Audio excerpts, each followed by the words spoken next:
Tu veux générer des photos comme ça, comme celle-là ou bien comme celle-là, sans dépenser un seul centime de manière gratuite et illimitée. Alors reste jusqu'à la fin de la vidéo, car cette intelligence artificielle que je vais te présenter surpasse de loin DALL-E 3, Midjourney et Leonardo AI. Avec cette IA, tu pourras créer des portraits réalistes, des photos animées, mais également des paysages, sans dépenser un seul centime. Tu pourras même générer une trentaine d'images en un seul clic. Jusqu'à présent, Midjourney était le meilleur générateur d'images, mais le problème est qu'il est payant, limité et soumis à de nombreuses restrictions. C'est pour cela que je te présente Focus, un logiciel qui utilise le modèle Stable Diffusion, mais qui est facile à utiliser et à installer. C'est un logiciel open source et qui te permet de générer des photos de manière gratuite et illimitée. Il y a deux manières de l'installer et c'est très simple. Je te mets le lien dans la description. Soit tu l'installes en ligne à l'aide de Google Colab, soit tu l'installes directement dans ton ordinateur. Pour la première méthode, il te suffit de te rendre sur le site GitHub qui contient les fichiers d'installation. Tu vas ensuite défiler jusqu'à trouver l'installation avec Google Colab. Tu vas maintenant cliquer dessus. Une fois la page ouverte, il te suffit d'appuyer sur le bouton de lecture pour lancer l'installation. Tu vas ignorer cet avertissement et cliquer sur « Exécuter malgré tout ». Tu vas maintenant attendre l'installation qui peut prendre quelques minutes. Une fois l'installation terminée, il te suffit de cliquer sur le deuxième lien pour lancer l'IA Focus. Maintenant, pour l'installer directement dans ton ordinateur, il te faut cliquer sur le lien de téléchargement. Une fois que tu l'as téléchargé, tu vas le décompresser. Il ne te reste plus qu'à double-cliquer sur Run pour lancer l'invite de commande qui va télécharger et installer l'IA. Méfie-toi de son apparence simple car cette IA est très puissante. Et je vais te montrer 3 manières de l'utiliser qui va vraiment te rendre accro à cette technologie.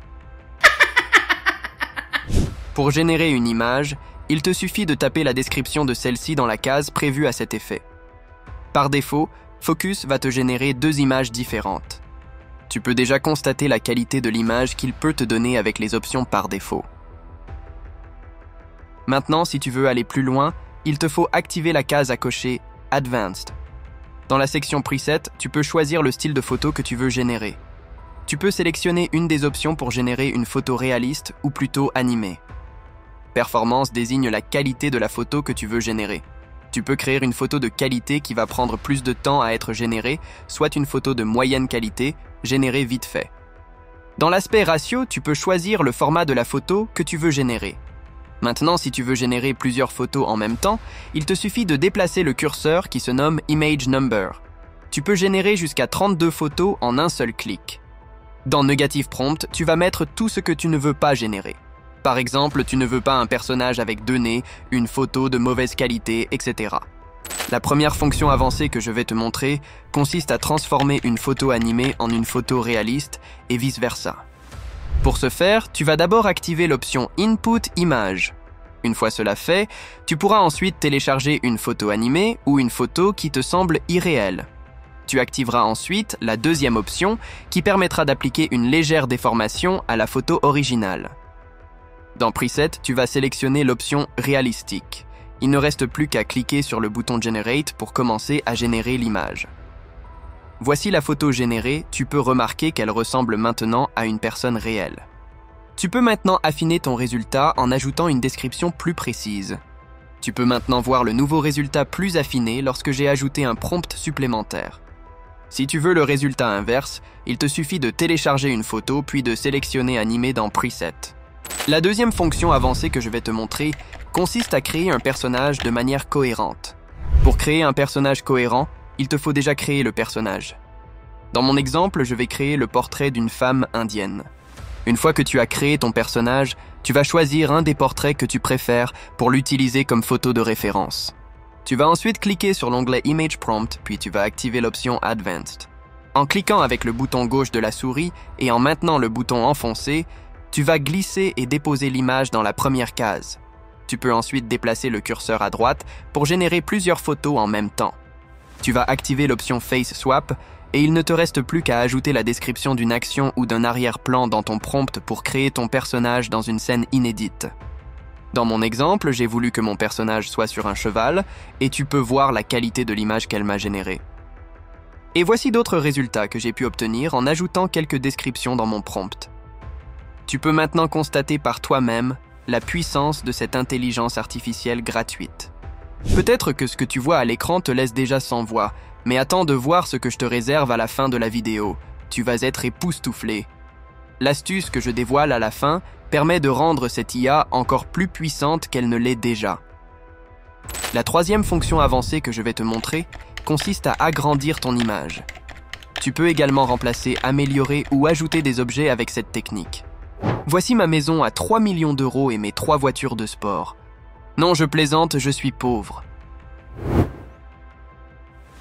Maintenant, si tu veux par exemple effacer la voiture au milieu parce qu'elle est moche, tu vas tout d'abord activer le troisième onglet, puis tu vas ensuite glisser, déposer la photo dessus.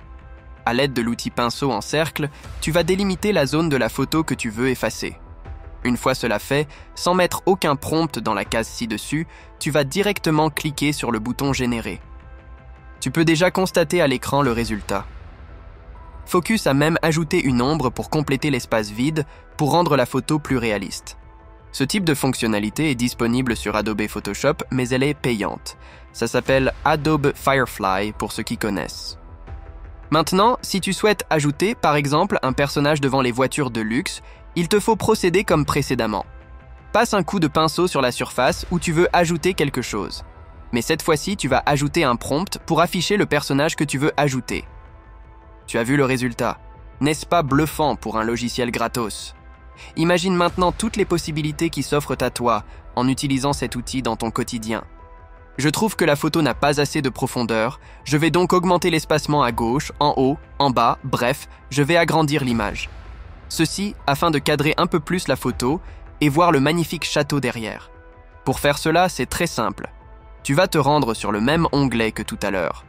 Tu vas donc virer cette photo et tu vas glisser déposer la photo à traiter. Tu vas ensuite activer les cases à cocher Left, Top et Bottom qui désignent respectivement l'espace à gauche, en haut et en bas. Tu peux supprimer le prompt de tout à l'heure car tu n'en auras pas besoin. Cette IA est vraiment une pépite, donc si tu es radin, avec cet outil, tu pourras te passer des abonnements et de nombreuses censures sur les autres logiciels disponibles sur le marché. Regarde-moi la qualité de l'image qu'il a fournie, c'est vraiment topissime. Maintenant, si tu veux ajouter plus de détails au visage, à la main ou peu importe pour qu'il ait l'air plus réel, dans Méthode, tu vas sélectionner Improve Détail. Et comme tout à l'heure, il te suffit de sélectionner la zone que tu souhaites améliorer. Focus te propose également des prompts prédéfinis juste en dessous. N'hésite donc pas à cliquer dessus. Je tiens également à te préciser que tu peux remplacer le visage de cette personne en activant l'option Face Swap dans l'image de référence et en sélectionnant la zone à échanger. Tu peux maintenant observer la différence au niveau des détails de l'image. En ajoutant une touche d'amélioration à l'image précédente, les traits et les détails sont désormais plus fins et optimisés. Je vais maintenant te montrer comment passer au niveau supérieur avec Focus pour générer autant de styles d'images que tu souhaites. Rends-toi sur le site civitae.com, puis tu vas cliquer sur le bouton filtrer à droite. Tu vas ensuite sélectionner tous les modèles en SDXL, car c'est ceux qui sont compatibles avec Focus. Tu vas maintenant naviguer sur le site et sélectionner un style d'image que tu apprécies ou qui t'inspire parmi les nombreux exemples et modèles disponibles. Dans mon exemple, je vais choisir ce modèle. Tu peux télécharger le modèle Stable Diffusion qui a servi à générer cette photo en cliquant sur le bouton Download. Tu vas ensuite cliquer sur la photo pour consulter toutes les informations utilisées pour créer l'image. Ainsi, tu auras la possibilité de récupérer le modèle SDXL, le prompt ainsi que le négatif prompt, etc. pour recréer la même image. Une fois le modèle téléchargé, tu vas copier le fichier puis tu vas te rendre dans le répertoire contenant ton IA. Tu vas ensuite ouvrir le répertoire Models. Ici, tu ne vas t'intéresser qu'à 2 répertoires, Checkpoint et Loras. Tu vas ensuite coller ton fichier dans le répertoire Checkpoint. Avant que je n'oublie, sache que toutes les images que tu as générées se trouvent dans le répertoire Outputs. Et si tu rentres dans ce répertoire, tes dossiers sont classés par date de création, donc tu peux consulter toutes les photos que tu as générées avec cette IA. En consultant le fichier log, tu pourras avoir toutes les informations concernant une photo, c'est-à-dire le prompt, le modèle que tu as utilisé, le style, etc. Pour recréer la même image, je commence par sélectionner le modèle que je viens de télécharger. Loras, c'est ce qui est en dessous. Dans Settings, je sélectionne Réalistique car nous allons créer une photo réelle. Maintenant, il ne reste plus qu'à faire du copier-coller. On va récupérer le prompt et le negative prompt pour recréer la même photo.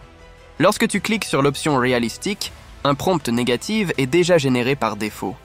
Il te suffit juste d'ajouter une virgule, puis de coller ce que tu viens de copier. Tu peux juger par toi-même le résultat. Je t'ai donné tout ce qu'il faut pour maîtriser cette IA. Une nouvelle opportunité s'offre à toi. Donc écris dans les commentaires ce que tu comptes faire avec cette IA ou commente fortune pour signifier que tu es resté jusqu'à la fin du tuto. Tu as peut-être remarqué ou pas que ma version de Focus peut générer 64 photos en un clic et possède 2 formats supplémentaires. Si tu es abonné Premium, dans l'e-book gratuit contenant mes prompts, je te mettrai la technique pour ajouter tout ça. Tu pourras le consulter directement dans ton espace membre. Je vous dis à bientôt pour un nouveau tutoriel.